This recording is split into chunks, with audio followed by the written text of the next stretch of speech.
ভাই,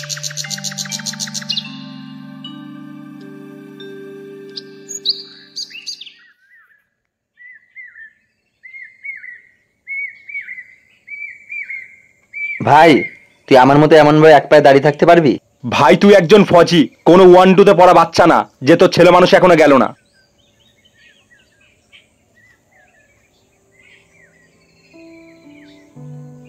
আরে ভাইজি, ছোট্ট একটা জীবন পেয়েছি, সবসময় হাসি খুশি থাকা উচিত। মানুষের কথা বলা যায়, কখন কি হয়ে যায়। এই ধরো কোনো একটা আতঙ্কবাদী এখন আমাকে এসে গুলি মেরে দিল, আর আমি মরে গেলাম। আরে ভাই তুই পাগল নাকি? এরকম মরার কথা বলছিস? তোর যদি কিছু হয় তাহলে আমার কি হবে? আরে ভাই, আমি তোকে এটাই বোঝাচ্ছি, জীবন আর মৃত্যুর কোনো ভরসা নেই, কখন কি হয়ে যায়।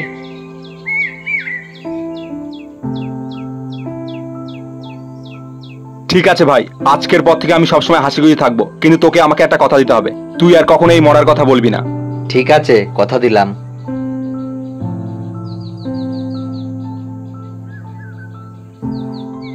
রাহুল ভাই, তোমাকে মেজর স্যার ক্যাম্পে ডাকছে। ঠিক আছে ভাই।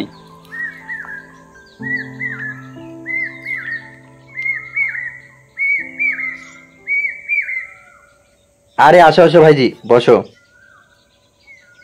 আর বলো ভাইজি, কি খবর? আমার খবর তো ভালোই, কিন্তু একটু পরে তোমার খবর আর ভালো থাকবে না। মানে ভাইজি? মানে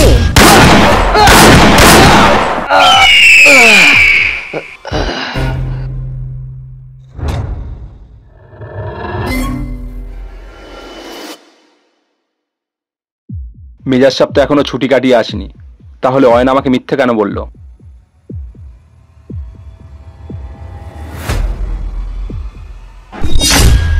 শিবা, শিবা!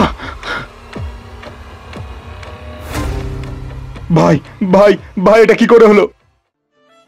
ভাই, জওয়ান অয়ন আমাকে মেরে দিয়েছে।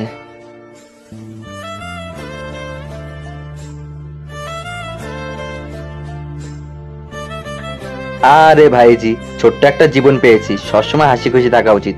মানুষের কথা বলা যায়, কখন কি হয়ে যায়। এই ধরো কোনো একটা আতঙ্কবাদী এখন আমাকে এসে গুলি মেরে দিল, আর আমি মরে গেলাম। ভাই, তুই আমাকে ছেড়ে কি করে চলে যেতে পারলি? এখন আমি তোকে ছাড়া কি করে বাঁচবো?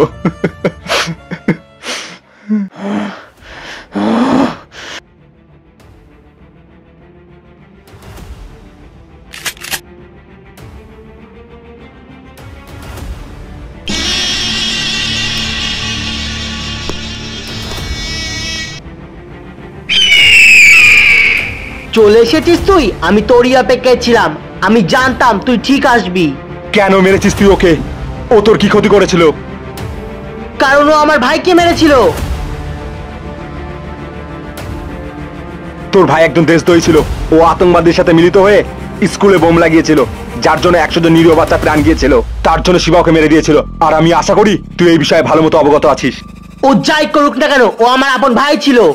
ও একজন দেশদ্রোহী ছিল? না, ও কোনো দেশদ্রোহী ছিল না, ও আমার ভাই।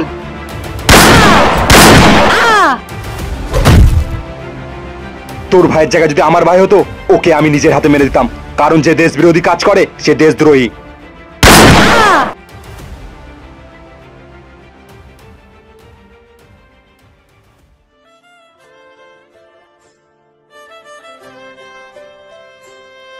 ভাই, তোর মৃত্যুর প্রতিশোধ আমি নিয়ে নিয়েছি, আমি ওকে মেরে দিয়েছি।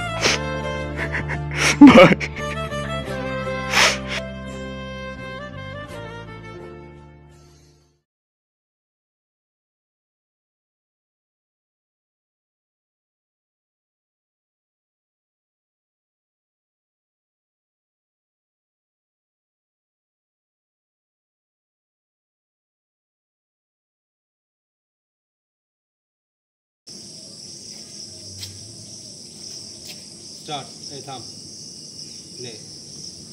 কারণ ও আমার ভাইকে মেরেছিল।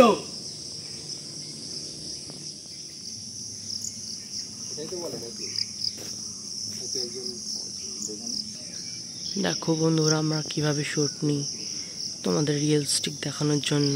একদম উপর থেকেও ক্যামেরা নিচ্ছে, কতটা রিস্কি ভাবে।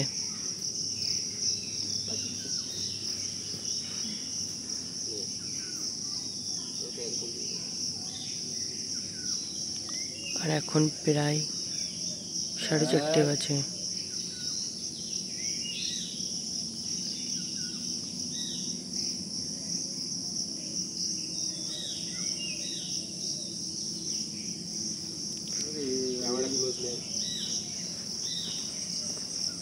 গাইজ, তোমরা যদি এখনও এই বিহাইন্ড সিনটা অবধি থাকো, মানে ভিডিওর সাথে, অনেকে তো বিহাইন্ড সিন অবধি দেখে না, এর থেকে তখন আমার জন্য একটা কমেন্ট করবে। আমি যে দাড়ি রেখেছি এত বড় বড়, দাড়ি থেকে আমাকে ভালো লাগে, হ্যাঁ কি না? যদি ভালো লাগে কমেন্ট করবে, আর যদি না লাগে বলবে, আমি দাড়িটা কেটে ফেলবো। ঠিক আছে, এটুকুনি বলার ছিল। জয় হিন্দ।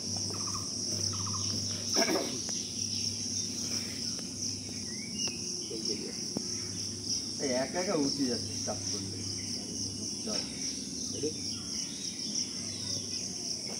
ভাই তুই একজন ফজি, কোনো 1-2 তে পড়া বাচ্চা না, যে তোর ছেলে মানুষ এখনো গেল না।